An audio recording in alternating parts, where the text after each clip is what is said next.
Licence निघल्यावर हा पगार चालू होते. तोपर्यंत आपल्याला हा पगार मिळत नाही. हे एजंट त्यांनी कोण सांगत नसते, कुठलं ऑफिस हे सांगत नसते. त्यामुळे लक्षात ठेवा. नमस्कार सगळ्यांना, मी सुशांत. मी काम करते सौदी अरेबियामध्ये. तर आता सध्या का नाही कमेंटमध्ये सगळ्यात जास्त प्रश्न विचारला जाणार म्हणजे सौदी अरेबियामध्ये ट्रकचा ड्रायव्हरला पगार किती आहे. तर भावानं पहिल्यांदा जे सौदीला येतात का नाही त्यांचा पगार कमी असतोय. जे पहिल्यांदा सौदी येतात ज्यांचं सौदी लायसन नाही त्यांचा पगार असतोय 1000 रियाल ते 1400-1500 रियालपर्यंत त्यांचा तेवढाच पगार असतोय. आणि जर तुम्ही कंपनीमध्ये आला असला तर कंपनीमध्ये ओव्हर टाईम मिळते. आणि जर ट्रान्सपोर्टमध्ये आला असला तर ट्रान्सपोर्टमध्ये ट्रिप सिस्टम असते. म्हणजे समजा 1000 रियाल पगार असेल तर कंपनीमध्ये 1000 प्लस ओव्हर टाईम आणि ट्रान्सपोर्टमध्ये 1000 प्लस ट्रिप सिस्टीम असं असतंय. आता सध्या आपल्याला नाही 1 रियाल म्हणजे आपल्याकडे इंडियामध्ये 25-26 रुपये रेट चालू आहे.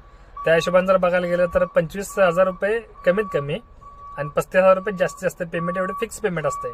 आणि त्याच्यावर जेवढे तुम्ही ओव्हरटाईम मारचेला ते ओव्हरटाईम आणि जर तुम्ही ट्रिप मारचेला तर तेवढे ट्रिप सिस्टीम.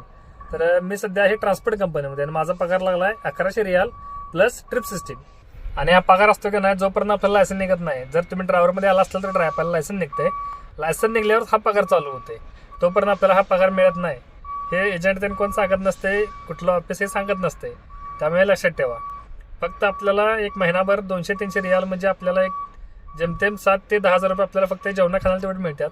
बाकीचं वरचं आपल्याला कुठलं पेमेंट मिळत नाही, काय मिळत नाही. 1-2 महिने तर आपल्याला हायच काढायला लागते. आपल्याला फक्त जेवणावरच काढायला लागते. हे लक्षात ठेवा. 100 कंपन्यांमधल्या 10 कंपन्या अशा असतील त्या हे बेसिक आपल्याला पेमेंट देतात. पण ते पण फक्त बेसिक 1000 रियाल म्हणजे तेवढं फक्त बेसिक देतात. नाहीतर कुठलीच कंपनी आपल्याला पेमेंट देत नाही.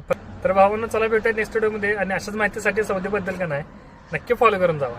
नेक्स्ट अपडेट पण नक्कीच सांगतो. धन्यवाद.